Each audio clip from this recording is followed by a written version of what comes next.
Mida teha, kui lähed enesekindlalt avama linki, mis ei avane? Esimese mõttena tundub lingi sulgemine ja taasavamine ainuõige lahendus.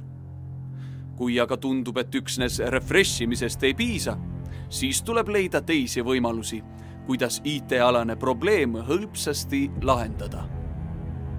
Sõpradelt abi küsides võime sattuda rumalasse olukorda, kus kasutame meetmeid, mis juba sajandeid pole lahendust toonud. Mida järgmiseks? Kas kirjutada adminile? Või läheneda innovaatiliselt ja tuua mängu alternatiivsed lahendused veebiaadressi muutumise näol? Siit sõbralik soovitus. Mõistlik oleks kohe kohale kutsuda kogenud spetsialist. Sest IT-töötaja lähenedes lahenevad probleemid iseenesest.